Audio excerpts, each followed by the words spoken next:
आज बिहार विधानसभा में जो हुआ वो देश के इतिहास में और किसी भी राज्य में आज तक ऐसा नहीं हुआ। आपको बता दें, मुख्यमंत्री नीतीश कुमार ने सदन में स्पीकर विजय कुमार सिन्हा की ही क्लास लगा दी। पहले देखिए आप इस वीडियो में कि विधानसभा में आज क्या हुआ। हाउस को अधिकार है, आप हमको जरा बताइए तो। माननीय कॉन्स्टिट्यूशन निकालिए। आप माननीय मुख्यमंत्री जी, आसन की बात भी सुना जाए। तकलीफ हुई है, नहीं, आसन की भी बात सुनी जाए। सुन रहा था, आप सुन लीजिए।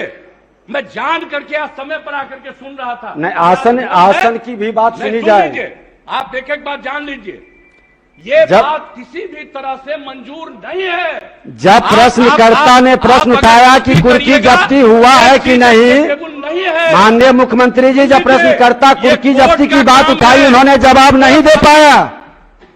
माननीय मंत्री जी, आपको जवाब नहीं दे पाए कुर्की जब्ती पर। सुन लीजिए, रिपोर्ट हाउस में सबमिट होता है, रिपोर्ट कोर्ट में जाता है। कहीं भी क्राइम होगा, कुर्की जब्ती पर जानकारी इन्वेस्टिगेशन होगा, वो जाएगा कोर्ट में और कोर्ट उस पर इंक्वायरी करके सजा देगी। आपका ये काम नहीं है। आप पूछ रहे हैं, जवाब दिया जा रहा है। अब आप कहिएगा इसको फिर करेंगे, इसका मतलब है संविधान का खुलेआम उल्लंघन कर रहे हैं। माननीय मुख्यमंत्री जी, अब सुना जाए। चलेगा, इस तरह से नहीं चलेगा। ये बिल्कुल आप ही बता दें, जैसे चले उसी तरह चलाएंगे। आप कौन है जो आप कह रहे हैं कि आज नहीं, इसको दूसरे दिन देंगे? मैं आसन से संरक्षित सदस्यों को करने के लिए करिएगा। और आपको मालूम है अभी हमने क्या कहा, 60 दिन के अंदर पूरी इंक्वायरी करो। अभी बीच में जहां जहां दिक्कत हो रही थी, SC ST की बैठक हुई, उसमें हमने क्या निर्देश दिया है, और फिर हमने डिपार्टमेंट को कहा, और डिपार्टमेंट के माध्यम से हम लोग पूरी मुस्तैदी से लगे हैं। और कहीं भी कोई क्राइम करेगा, उसको किसी को बचाने नहीं देंगे हम लोग। और एक बात अच्छी तरह जान लीजिए, लेकिन इन सब चीजों को लेकर के, अपने इलाके की कोई बात को लेकर के, ये हाउस का चीज नहीं है, ये इंटरफेरेंस नहीं करना चाहिए। ये बात हम कह देते हैं, और हम तो बैठे सुन रहे थे। इसलिए आप इसके बारे में ये नहीं कह सकते हैं कि आज हो गया, आप इसके बाद फिर बताइए। अरे ये क्या बताएंगे? इस पर तेज प्रताप यादव ने ट्वीट करते हुए लिखा है कि बिहार विविध संस्कृतियों की पवित्र भूमि है और संस्कृतियों के मामले में बिहार का विधानसभा इतिहास गौरवपूर्ण रहा है। लेकिन सर्कस के संचालनकर्ता श्री काबिल कुमार ने सदन के अंदर जो आज अपनी बुद्धि का परिचय दिया है, वह कहीं ना कहीं सदन की गरिमा को अथाह ठेस पहुंचाया है। घोर निंदनीय। और इस पर आपको यह भी बता दें कि चिराग पासवान ने भी ट्वीट करते हुए लिखा है कि भारत की संसद हो या किसी राज्य की विधानसभा हो या विधान परिषद, उसको सुचारू रूप से चलाने की जिम्मेदारी पूरे तरीके से भारतीय संविधान के अनुसार कुर्सी पर बैठे हुए अध्यक्ष की होती है। लेकिन आज जिस तरीके से बिहार विधानसभा में मौजूदा मुख्यमंत्री नीतीश कुमार जी के द्वारा अध्यक्ष को नहीं बल्कि उस कुर्सी को अपमानित किया गया है, यह अत्यंत निंदनीय है। इतिहास में पहली बार ऐसा हुआ होगा कि किसी मुख्यमंत्री ने किसी अध्यक्ष की बातों को अनसुना कर उनकी जिस तरीके से बेइज्जती की है, इसकी लोजपा घोर निंदा करती है। इस तरीके का मुख्यमंत्री का अहंकारी व्यवहार किसी भी सदन के सुचारू रूप से चलने की लिखित कार्यशैली से बिल्कुल विपरीत है। इस मुद्दे पर हमारे साथ बातचीत करने के लिए जन अधिकार पार्टी के प्रवक्ता सहान परवेज है। सर, क्या कहेंगे?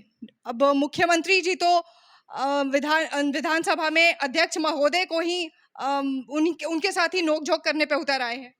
देखिए, जन अधिकार पार्टी बहुत पहले से ये मान रही थी और ये बात कर रही थी कि बिहार के अंदर सरकार नहीं सर्कस चल रही है।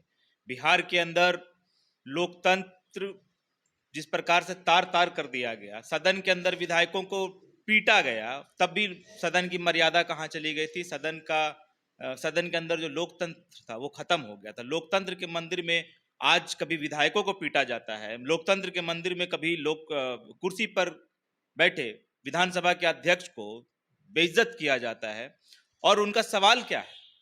हम इस कानूनी दौपेच में जन अधिकार पार्टी नहीं जाना चाहेगी कि किसका क्या अधिकार था, किसका क्या अधिकार नहीं था, मगर यह बहुत स्पष्ट है कि सदन का मुखिया मुख्यमंत्री नहीं है, सदन का मुखिया स्पीकर होते हैं।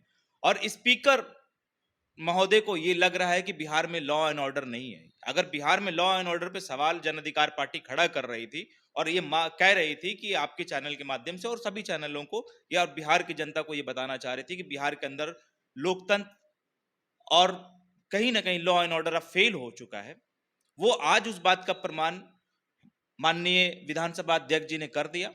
विधानसभा जी के अध्यक्ष जिस प्रकार से बातों को रखा है कि उनकी बात, विधानसभा अध्यक्ष की बात, वो अपनी बात नहीं रख पाते हैं। एक दरोगा, डीएसपी, इंस्पेक्टर की बात को वहां पर नहीं रख पाते हैं। जब सदन के अध्यक्ष की बात नहीं सुनी जा रही है तो विपक्ष के नेता की बात क्या सुनी जाती होगी?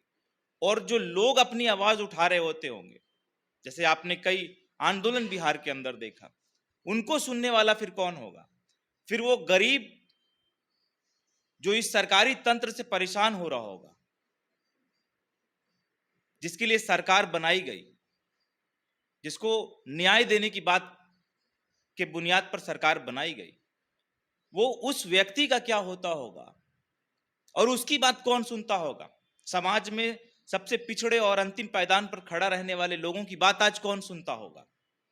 जब विधानसभा अध्यक्ष ये बात कह रहे हैं कि हमारी बात, हम अपनी बात नहीं कर पाते हैं, इतने बड़े आसन पर बैठे व्यक्ति अगर सदन के अंदर इस प्रकार की बात कर रहे हैं तो आपको सोचना पड़ेगा कि बिहार के अंतिम पायदान पर बैठे हुए लोगों के दर्द को, दुख को, उनके साथ हो रहे अत्याचार को, पीड़ा को कौन सुनता होगा, कौन समझता होगा?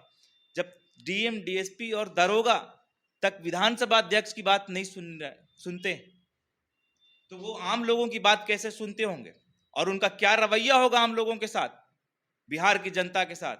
तो जन अधिकार पार्टी ने बहुत स्पष्ट पहले भी ये बात कहा और इस बात को विधानसभा अध्यक्ष जी ने आज जिस प्रकार से सदन में रखा, वो इस बात की पुष्टि हो गई कि बिहार के अंदर सरकार नहीं, सर्कस चल रहा है और ये देश के लिए और बिहार के लिए, ये लोकतंत्र के लिए कलंक है।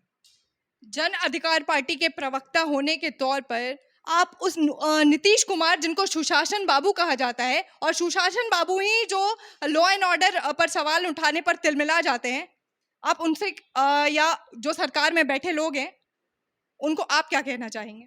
देखिए, आज बहुत दुर्भाग्य की बात है कि विधानसभा अध्यक्ष ने ये बात कहा है कि मुख्यमंत्री जी को कि आप ये कहते थे कि हम किसी को फंसाने की काम नहीं करते, हम किसी को बचाने का काम नहीं करते, हम निष्पक्ष काम करते हैं। आज निष्पक्ष काम करने के ऊपर, आपके सरकार के मंशा के ऊपर, आपकी नीयत के ऊपर सवाल खड़ा करने वाला कोई और नहीं है मुख्यमंत्री जी, आपके सदन का अध्यक्ष है। और सदन के अध्यक्ष होने के नाते उस व्यक्ति की क्या गरिमा, उस पद की क्या गरिमा है, ये शायद आपने समझने में गलती कर दी। आज सदन का अध्यक्ष अगर ये बात कह रहा होता है कि हमारी बात नहीं सुनी जाती, हम अपनी बात सरकार तक नहीं पहुंचा पा रहे, तो आम लोगों की बात सरकार कैसे सुन रही होगी? कौन सा थ्योरी होगा, कौन सा फॉर्मूला होगा, कौन सा माध्यम होगा?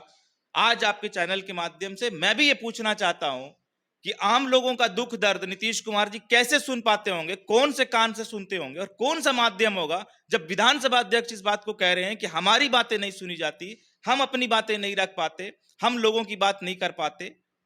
तो ये आम लोगों का बिहार के अंदर क्या हो रहा है? और ये जो आप ढिंढोरा पीट रहे हैं कि डबल इंजन की सरकार, डबल इंजन की सरकार, इस देश, बिहार के अंदर पूरी तरह से लॉ एंड ऑर्डर फेल है, पुलिस प्रशासन अनियंत्रित हो गई है। आप जिस प्रकार से आपने 7 तारीख को हम लोगों ने राजभवन मार्च किया, बिहार के कई मुद्दे को लेकर हम राजभवन जाना चाहते थे, हम राज्यपाल महोदय से मिलना चाहते थे।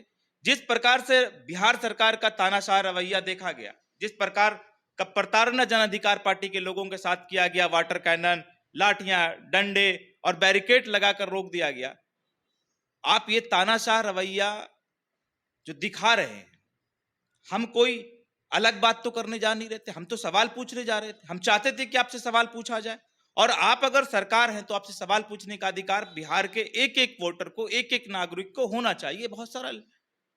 और आपको इस बात का जवाब देने की जगह पे आप पुलिस प्रशासन को आगे करते, आप लाठियां चलाते। जब अभ्यर्थी सड़क पर उतरकर अपनी बात मांगने की बात करता, अपने अधिकार मांगने की बात करता, आप उसको लाठियां चलाते, आप उस पर कहीं ना कहीं तुगलकी फरमान छोड़ देते। वो आज उसी बात की पुष्टि मेरा मानना है कि विधानसभा अध्यक्ष जी ने कर दिया है कि जिस प्रकार से हम लोग सरकार के ऊपर सवाल खड़ा कर रहे थे और सरकार के मंशा के ऊपर सवाल खड़ा कर रहे थे, आज कहीं ना कहीं विधानसभा अध्यक्ष जी ने उस बात की पुष्टि कर दी कि उनका ये कहना कि पूरे बिहार के सदन का अपमान है और इस देश में बिहार के सदन को एक कलंक के रूप में देखा जाएगा कि जब सदन का अध्यक्ष इस बात को कह रहा होता है तो बहुत दुख की बात है। मैं आपको याद दिला दूं कि सिर्फ नीतीश कुमार ही नहीं बल्कि भाजपा के मंत्री सम्राट चौधरी ने भी एक बार सदन में अध्यक्ष महोदय को कहा था कि आपको ज्यादा व्याकुल होने की जरूरत नहीं है।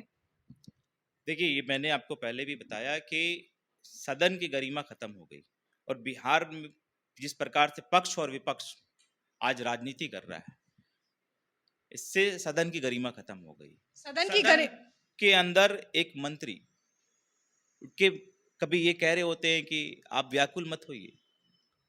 सदन के अध्यक्ष को एक मंत्री ये कह रहा है, ये कितना शर्म की बात है। सदन के अंदर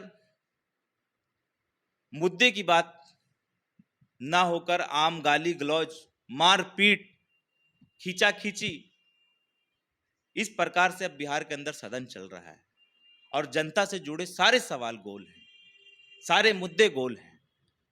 आज सरकार पूरी तरह से एक्सपोज हो चुकी है और सरकार जो ढिंढोरा पीट रही थी अब उसको कहीं ना कहीं वो छुपा नहीं पाएगी और जो बात हम लोग पहले करते आ रहे थे आज उसकी पुष्टि हो चुकी है।